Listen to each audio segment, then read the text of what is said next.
On. Yes. Okay. Welcome, everyone. Ruth, can you hear, is this on? Can you hear me? It is on. Okay. We just might need to move it a little closer. Zach, is it okay if I move the microphone closer? Laptop's a little in the way. Sorry. Yeah. Let's see, is that better? Okay, thank you. Great. Welcome, everyone. Hello. Hello. Woohoo. Thank you. Thank you. Welcome, everyone. Thank you so much for being here on this glorious afternoon. We really appreciate it.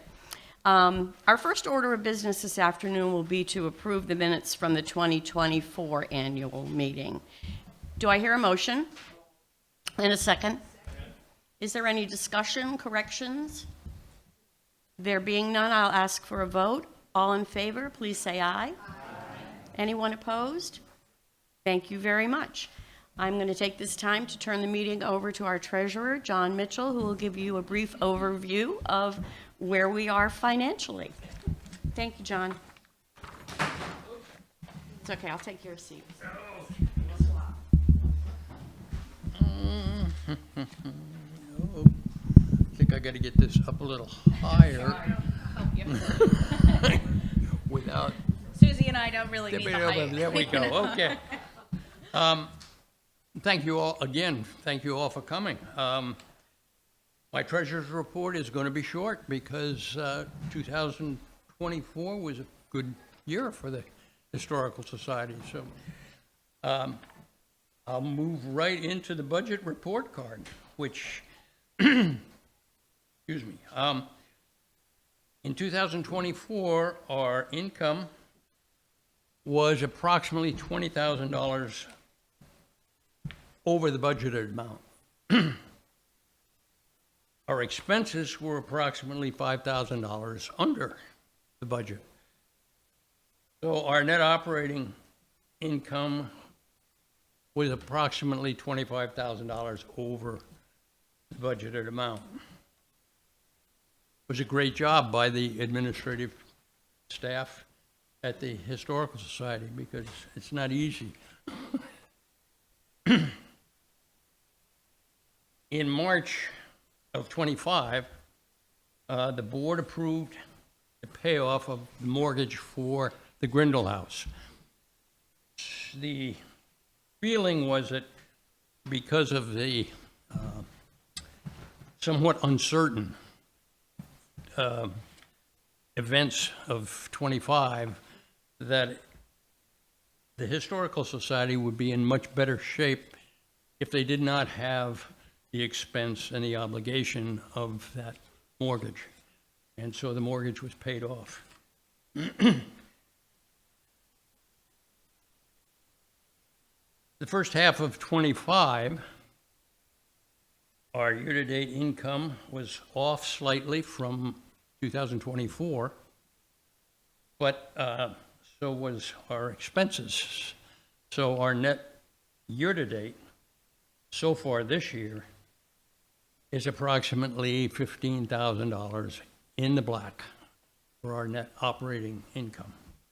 Again, excellent job by the people, by the administrative people. Excuse me.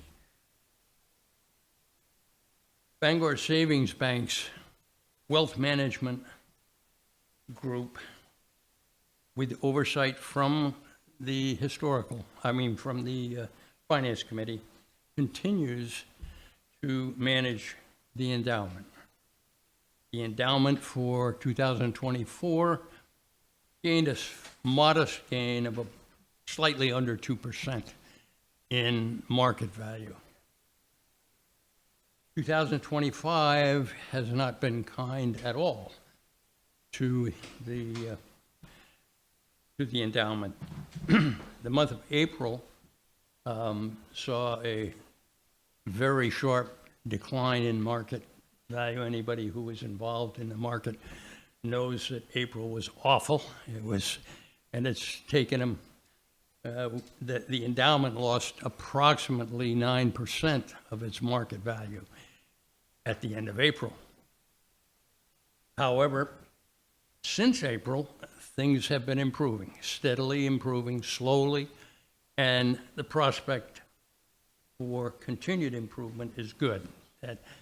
So there is little worry, but we will continue to monitor that.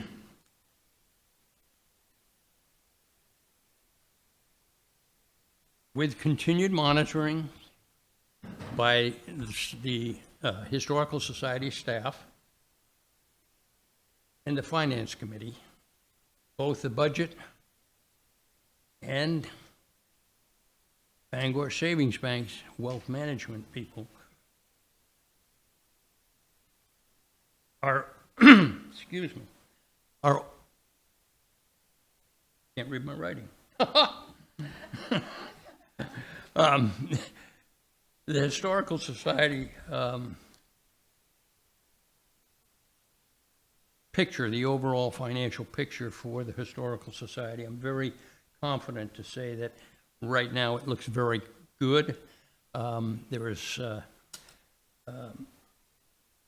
reason for concern because of the stock market, but right now things are definitely looking much better, and I think we're in pretty good shape. So, and I thank you.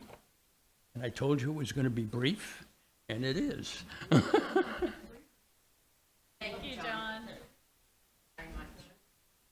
So now I'd like to take the opportunity to introduce you all to, I'm going to have to be taller, to our new executive director. I don't know if there's anyone in the room that has not yet met Kate, but I'm going to invite Kate up here. She'll tell you a little bit about herself and also about what's happening at CHS. Thank you, Kate. Thank you. Well, thank you, Susie. Thank you, John. I am so excited to be here. For those who don't know me, my name is Kate McMahon, and I'm the new executive director of the CHS.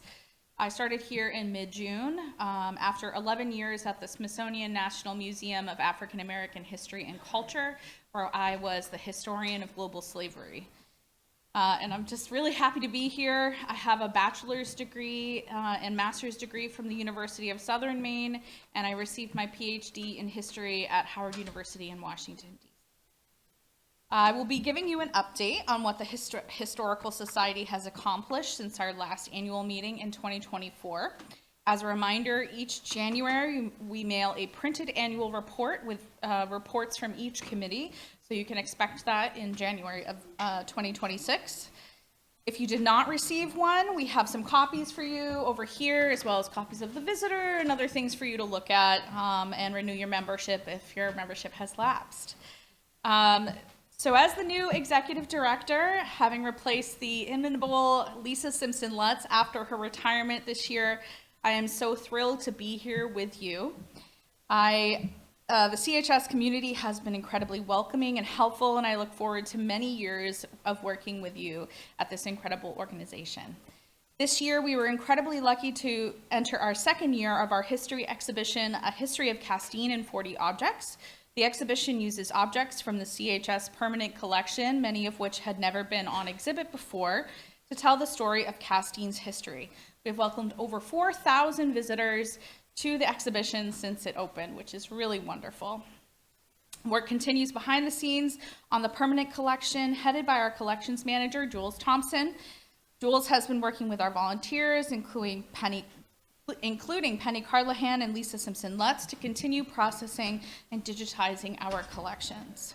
We look forward to progressing with the transfer of the town archives from the Wilson Museum to the CHS, hopefully in 2026.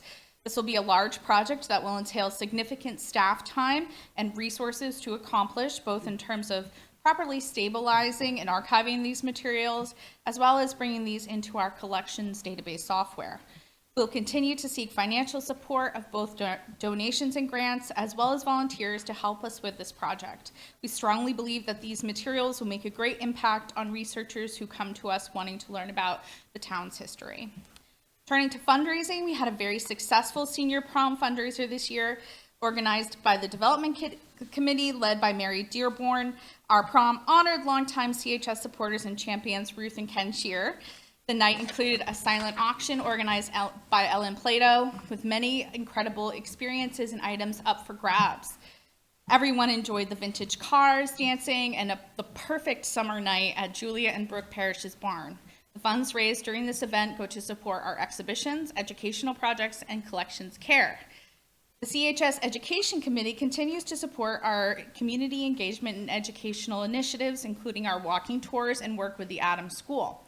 One important piece of this is our internship program, which I hope to expand upon in the coming years. Our summer intern, Nathan Jedziniak, I got it right this time, worked on many projects during his internship, including cataloging, processing of collections, research, and leading walking tours of the town.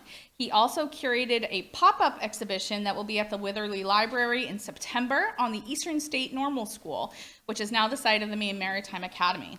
Our interns are generously supported by a gift in memory of Cynthia and Al Boyer, and these experiences provide necessary hands-on skill building for museum professionals in training. I'll end with my deepest thanks to our hardworking staff, Mary DeRoss, our office manager, and Jules Thompson, our collections manager.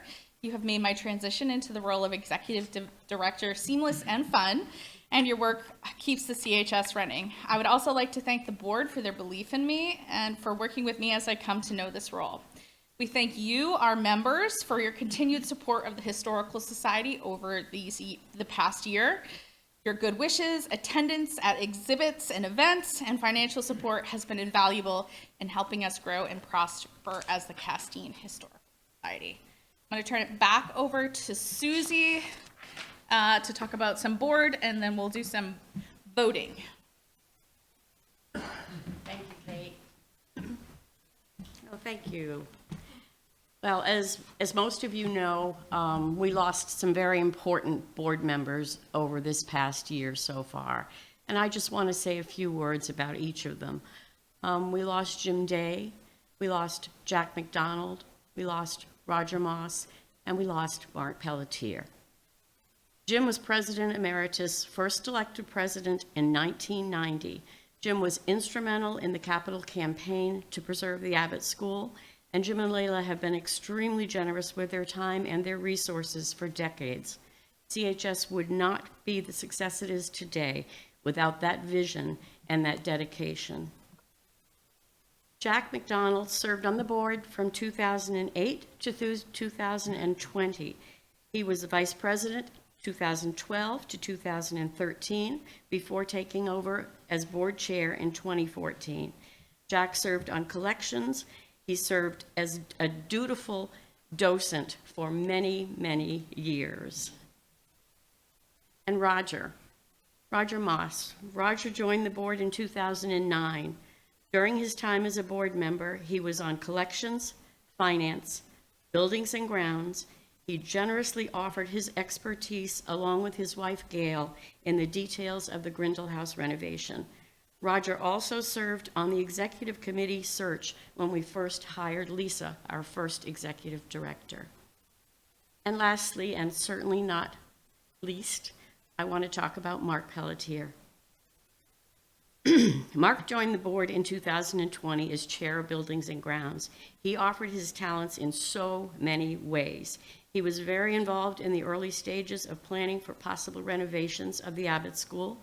He could be called on to build perfect cases for our displays or hang a heavy painting and many other tasks that the staff decided to throw his way. Mark was a member of the search committee as we worked tirelessly to hire our new executive director. And I'm very pleased to announce that Penny has agreed to fulfill Mark's term for the next year.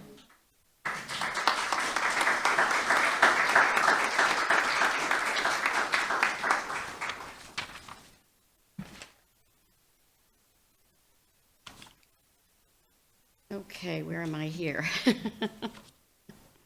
So now I would like to talk about our retiring board members. Due to term limits, 3 of our valued board members will be leaving the board: Mary Dearborn, Richard Ames, and Howard Lowell. Mary has served as chair of the Development Committee, leading several of our important fundraisers, such as this past July's senior prom that Kate just spoke about.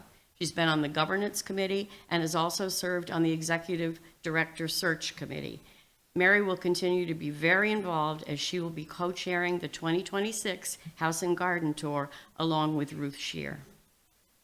Howard, a former vice president of the board, he has most recently served as the chair of the Governance Committee and has been instrumental as we have developed new policies and updated our strategic plan. He serves not only on governance, but also on the Collections Committee and continues to help with research. Howard had the huge task of chairing the search committee for the hiring of the new ED. And Richard is currently the chair of the Collections Committee. He will continue in that role, I believe. He was our guest curator for the Salted Fish / Risky Business exhibit, having written the book, and he has made generous contributions in many ways to the Historical Society. His contributions have allowed us to purchase the 33 daguerreotypes. All right. And ambrotypes to add to the collection. And if you want to know more about those two items, please ask Jules and not me.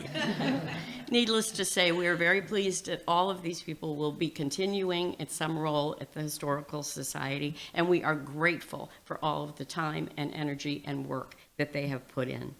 And now I'm going to turn the meeting over to Howard so that we can vote on the slate of new officers. Not officers, board members. I'll explain it all. Right. Being chair.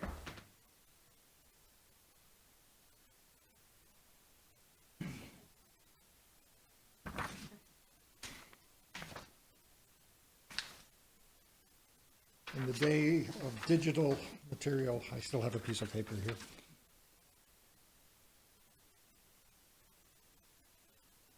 Good afternoon. Under our bylaws, the board shall have no fewer than 9 nor more than 21 members, including officers, and shall be divided into 3 classes of directors, with each class roughly a third of the board serving staggered terms. Terms are for 3 years, and a member may serve 2 consecutive terms. The board of directors itself elects its officers from the board's membership at or just after the annual meeting. And currently we have, I believe, 15 board members. So we're about halfway between what is minimum and what is maximum requirement. Charlie Pierce, Brittany Girding, and Susie Hatch are completing their first 3-year terms. As Susie just said, Richard Ames, Mary Dearborn, and I are completing our second 3-year terms and a term limited from seeking re-election. Susie and Brittany have agreed to stand for re-election to a second 3-year term as allowed by the bylaws. Charlie Pierce is asked not to be considered for re-election. Something about his day job as city manager of Ellsworth takes a fair amount of his time. Therefore, what I'm going to do is ask you to vote in 2 groups for election to the board for 3-year terms, unless you request voting on each candidate separately. I would move that we elect for the second 3-year term Brittany Girding and Susie Hatch. Is there a second? Any discussion? If not, all those in favor of Susie and Brittany serving a second 3-year term, please say aye. Aye. Opposed? The second group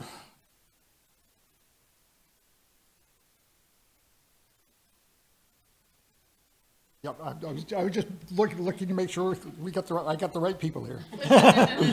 The second group would be voted on for the initial 3-year term. Jean DiSabatino, Ginny Hilton, and Jeb Baker. And I would entertain a motion to approve those people for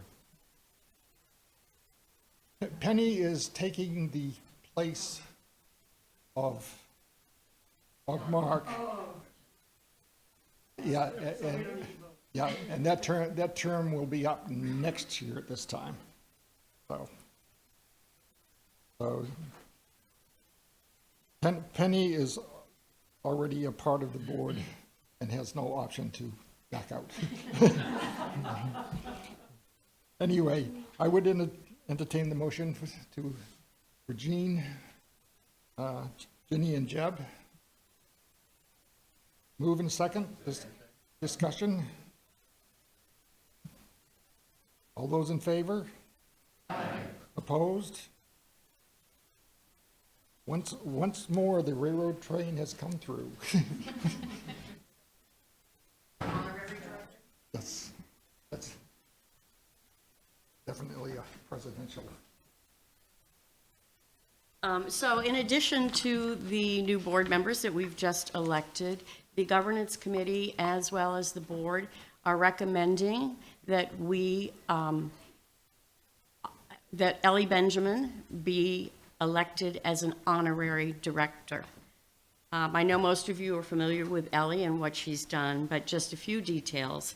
Ellie was president of the Historical Society during COVID, which was quite intense. She kept us on track, and she also served as the chair of the governance committee. She's helped the society develop new policies and a new strategic plan along with others on the governance committee. Ellie continues to serve on the finance committee as well as the development committee. And almost every morning, you will find Ellie behind the docent desk at the Abbott School. We are grateful for everything that she has contributed to the society and feel that we owe her this honor. So could I have a motion, please? Thank you, and a second? Any discussion? All those in favor of electing Ellie for an honorary director, please say aye. Aye. Great, thank you very much.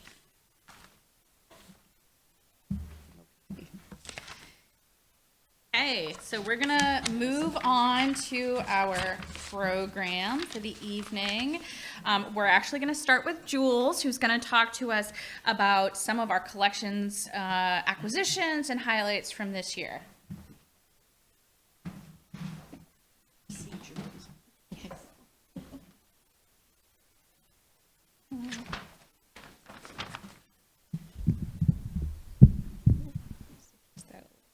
Hi, everyone. Oops, hold on, I'm already messing up. Okay, so I want to talk to you about some of the amazing things that have come in as part of our collections in the last year since the last meeting. We've had 30 collections donated by individual donors, people and institutions both, mostly individual people. And 30 collections doesn't sound like very much and is down a little bit in terms of numbers from our last couple years, but that is more than made up for by the amount of items in some of those collections, which I couldn't get like a super great estimate on, but they definitely number in the thousands, particularly because of one of the collections I'm about to show you, which has a lot of individual records and items in it. And we purchased 17 items, which is probably a little bit more than we usually purchase. It was very much assisted by a special fund that I will tell you about, which we used all the money of quite recently, and was very, very good for being able to purchase some larger items and some nice artworks. So this is the big collection that I alluded to just now. It's a wonderful treasure trove that was donated by the family of Francis W. Hatch, basically, who live in Turner Point, or did until recently. Well, they still owned the land. But anyway, it was largely a collection that was created by Frank Sr. and Frank Jr., who also continued that kind of antiquarian collecting practice for basically most of the 20th century. And both of them had a major interest in Castine history, major investment in it. And the family kindly decided to gift us this collection late last year, and we are very grateful for that. There's a lot of really interesting things in there. The slide that you see right now is just a sampling of some of the sort of one-off records and objects. some of the smaller collections within that. There's an undated hand-drawn map of Castine showing fortifications. We have to do more research on that. A lot of these things we're not quite sure what they even are yet.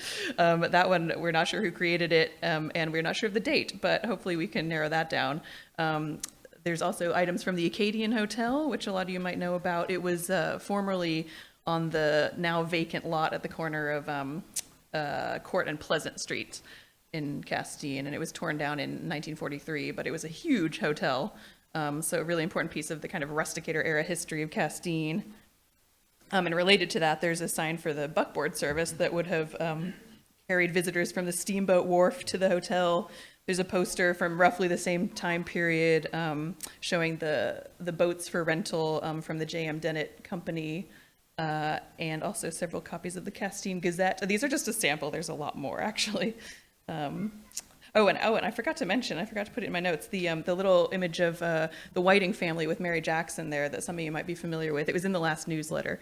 It's been on loan for a while, but it was only officially gifted to us last year, so that's why that's included in that. So there's a lot of really good stuff in there. And I'm, again, going to keep highlighting some of the stuff in the Hatch donation.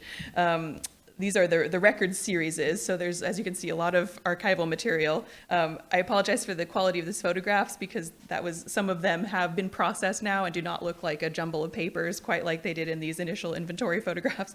They are in much better order, although a couple of them still need to be processed, so we're working on that. But all of these are really interesting in their own way, and they all have really important ties into Castine history. There's 5 different sort of individual record groups, and they were all either created by a family, a business, or an individual. The earliest ones are the Noyes family business papers, and that was, a lot of you may know the Noyes family, just if you're interested in the maritime history of Castine especially. It was a shipwrights family who were responsible for building several of the enormous square rig ships that would have been engaged in the transatlantic trade network in the mid-1800s. That has not been processed yet. I am very excited to see what emerges from that collection. I think it'll be one of the coolest ones, in my opinion anyway. And in the same maritime vein, there's also the J.M. Dennett business records. A lot of you will know the Dennett name from Dennett's Wharf and the restaurant, but originally it was a sail loft operated by John Matthew Dennett and his son Jacob Millard Dennett, which have the conveniently same initials, so it's just the J.M. Dennett for all of that period. The majority of those records postdate the Civil War, and it's very interesting because they had, at that point, because the sailing industry in Castine was collapsing, or the merchant trade sail industry, they were sort of forced to diversify a little bit into a more general like yacht service and boating service. So that's reflected in those records. And they have been processed just very recently by Jane McCammett, who is a librarian at Maine Maritime Academy and wanted some extra experience with the archives. So we're very grateful to her for doing that. There's the Dunbar store records, not processed yet, and I'm not actually totally sure what the Dunbar store was. That if anyone knows, let me know. I think it was a store in Castine at some point in the kind of early 1900s, but we will be doing more research on that to figure out exactly what it is. Got Rosmar Devereux's papers. He was a quite prolific surveyor and civil engineer in Castine. And we have Noah Brooks's papers. A lot of you might know that name. He grew up in Castine, although he later moved to various parts of the United States, but he's notable for a lot of reasons. He wrote a lot of books, several books, many of which are focused on his childhood in Castine. So that's a really interesting snapshot of like mid-1800s childhood in Castine. I haven't yet read them. I really need to. Lem is one of them, and The Fairport Nine is another, which is one of the earliest books about baseball ever written, I believe. He also wrote for lots of other newspapers and things. And maybe most famously, he was a personal friend of Abraham Lincoln, and he was an important Civil War correspondent. So it's really great to have some of his personal papers with us here. And there's even more of them. That's just a kind of telescoped view of some of his materials. It's not a huge collection, it's sort of a box, but there are some gems in there. There's a lot of correspondence, there's a lot of his book chapters and essays, and copies of his publications, art, photos, and his Republican National Convention medal from 1900, which is a neat artifact. And then, I just keep harping on Noah Brooks, but this is really fun. This is a fantastical map, probably of Castine, although we're not sure exactly what it's referring to, but it is, it's referencing this like childhood game that he and his friends played in 1840. And it's basically like a, imagination fantasy game where they were like part of this kingdom of Padan. It's apparently described in one of his books, which I haven't read yet, but it's really cool that we have like a hand-drawn map. And I believe that map was drawn by George Witherley, patron of the Witherley Library in Witherley Woods, because he was also in this group of childhood friends with Brooks. So that's kind of just a cool, like, very unusual piece of ephemera that we found in there. And then these are some of the other notable donations that are not in the Hatch collection. We did get some good things.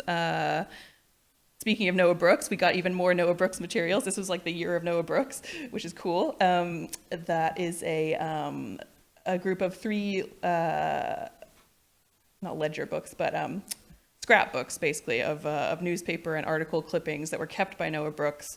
And they do include, Howard just discovered this recently when he was looking more closely at them, that they include his Civil War correspondence, like it seems to be the entirety of his Civil War correspondence from Washington, D.C. that he's copied and pasted into that book. So that's definitely worth poring over a little bit more.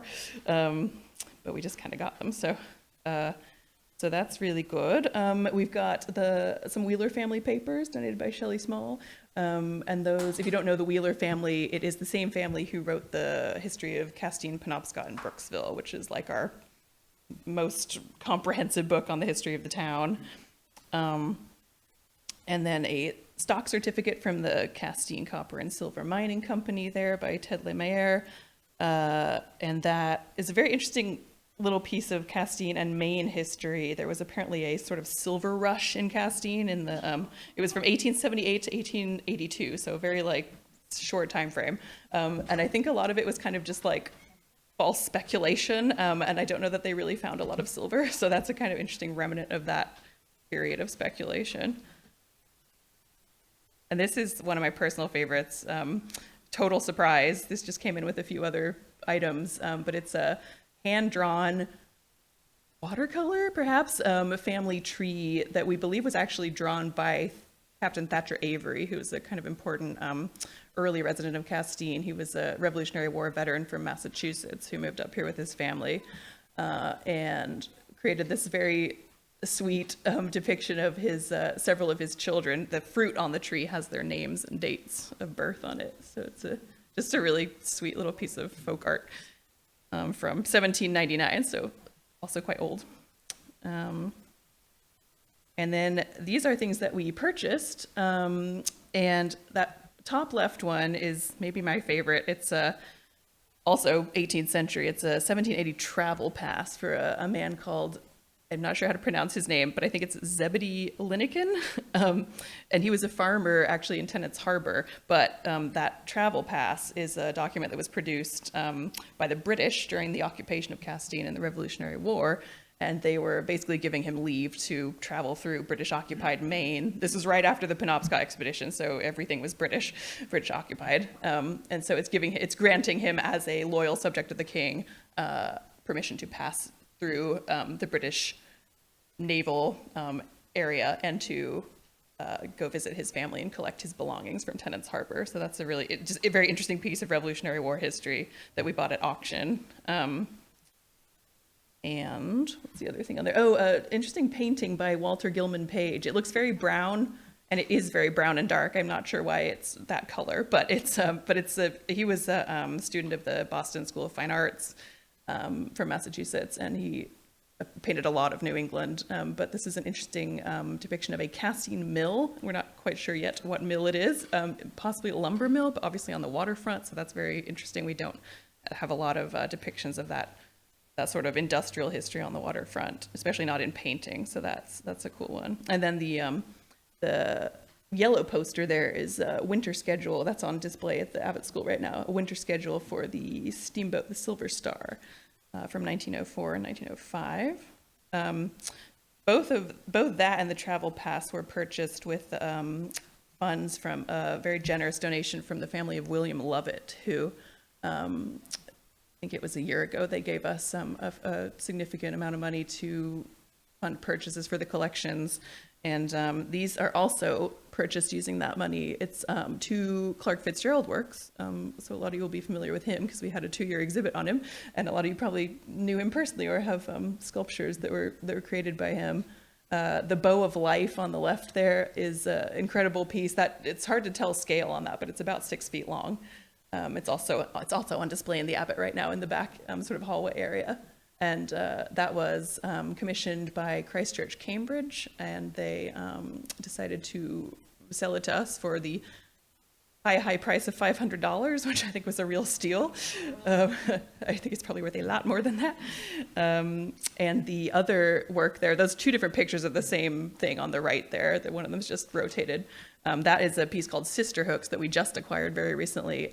We purchased that from Clark's children, Stefan and Leah. And it is made with the wood of an elm tree that had succumbed to Dutch elm disease on Upper Main Street in we believe the 1970s. And it's called Sister Hooks. It depicts, or the idea behind it is a nautical, I'm not very good at nautical things, so I'm not totally sure what this is, but it's basically like a nautical hook or carabiner type thing that they would have used in rigging, I believe. So it has a maritime element too. So it's kind of, it dovetails nicely kind of between maritime and the natural history of Castine. So I think that's about, yes, that is all I have right now. So thank you so much, everyone who donated. Thank you, our volunteers who are going through these things and finding out what they actually are and organizing them. We are very grateful. We've had several volunteers working on these incoming collections and making sense of them. So yeah, very exciting times. Thank you all.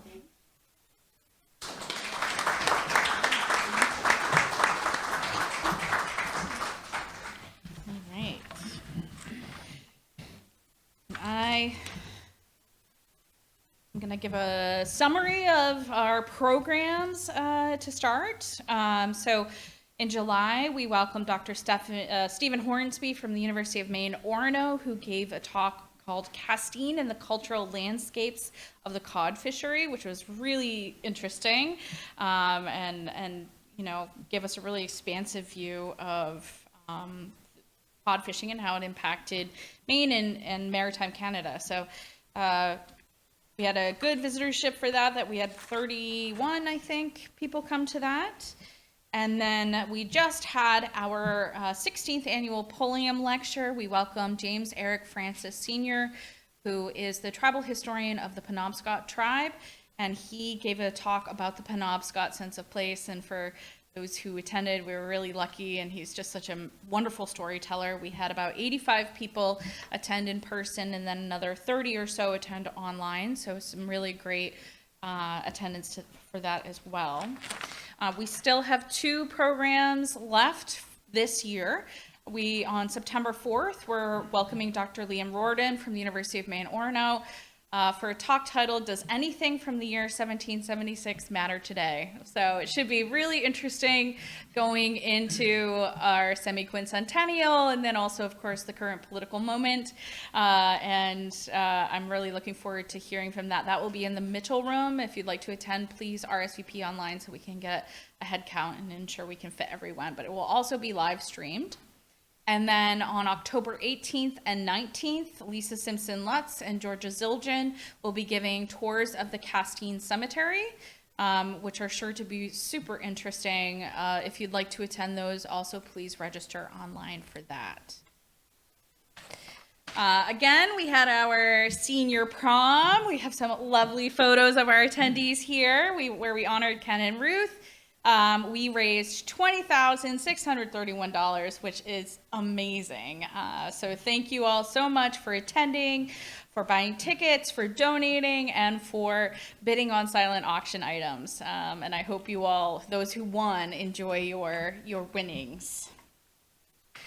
We will be wrapping up a history of Castine in 40 objects. If you have not been, I suggest you come down to the Historical Society. Just a reminder that after Labor Day, we move to our fall hours, which you can check online. As I said, over 4,000 people have attended this exhibition since it opened. and I'm sure a lot of people will be sad to see it go.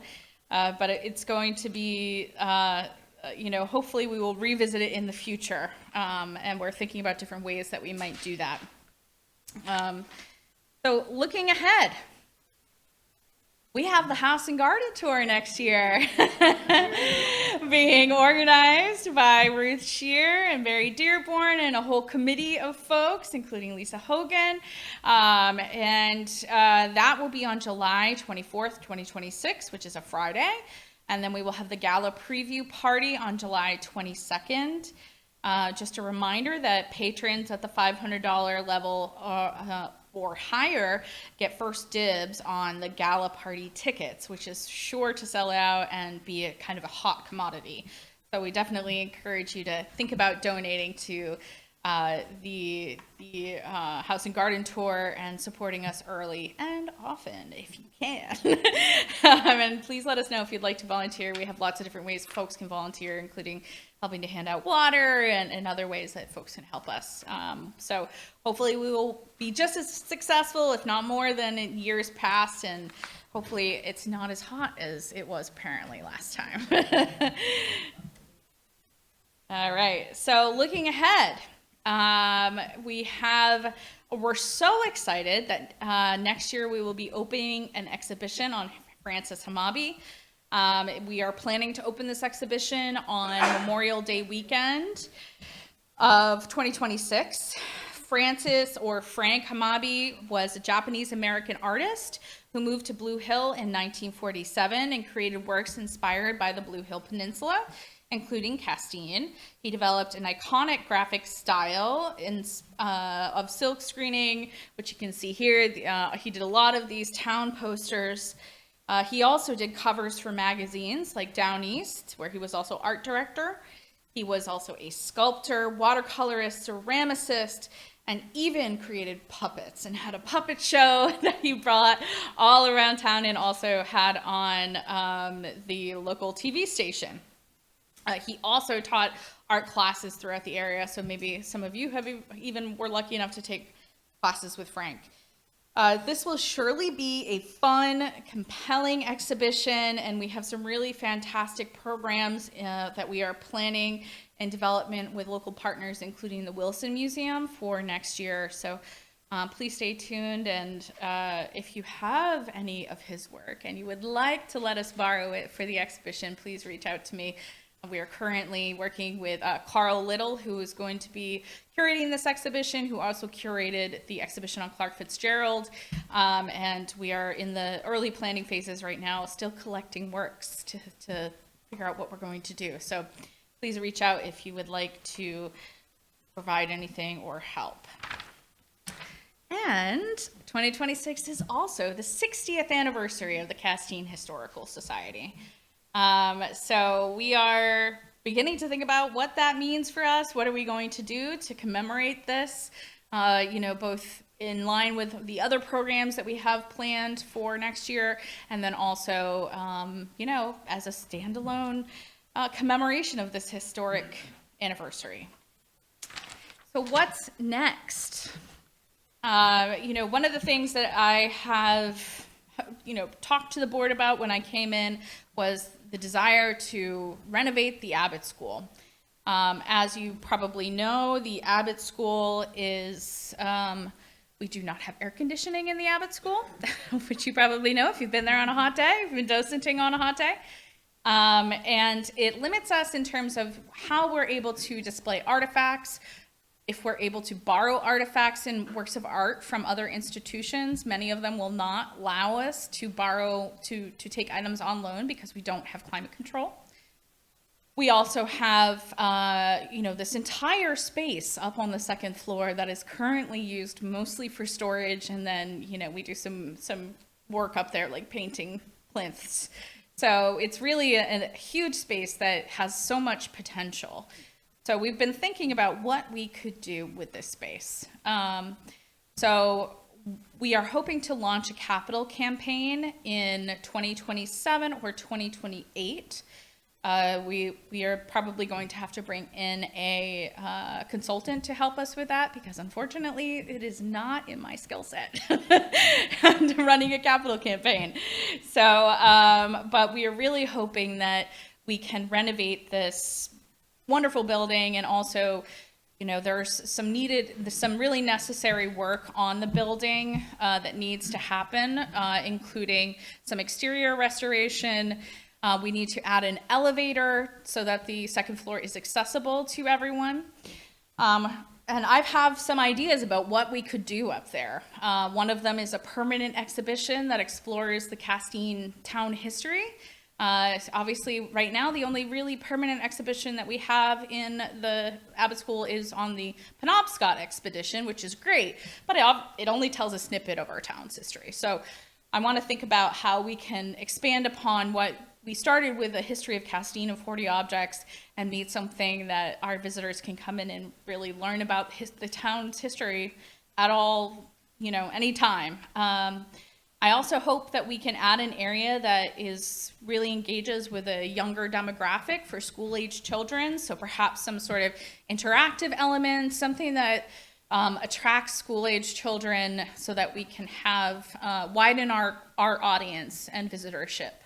And then, of course, given that we are heading into the semi-quincentennial of the Penobscot expedition in 2029, at the 1779 anniversary, I'm hoping that we can do a refreshed, re-envisioned permanent exhibition on the Penobscot expedition. So stay tuned. If you would like to help, if you would like to donate, please let us know. This is going to be a very large project, multi-year project, but I believe it will be really transformative for the Historical Society if we are able to do this.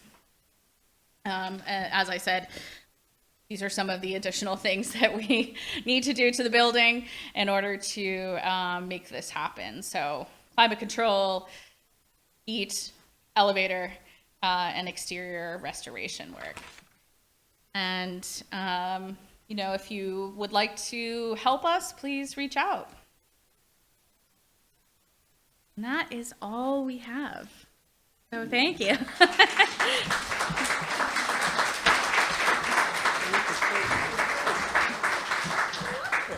So cool. Wow. We've come a long way, haven't we? Don't you think? Again, thank you all for joining us this afternoon.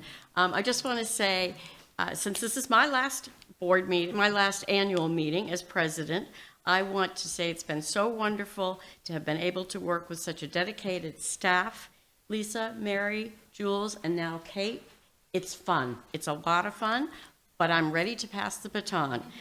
And we're ready for a little bit of new energy. I also want to welcome the new board members, and I hope you enjoy being on the board as much as I enjoy being on the board. And I want to thank the outgoing board members for all of your work, but I know you're not really going very far. So thank you all. I will now ask for a motion to adjourn the business part of the meeting, please. And a second? Any discussion? No? All in favor, please say aye. Thank you very much. The meeting is adjourned. Please help yourself to cheese and crackers. There are other refreshments outside, wine and soft drinks, and a little conversation.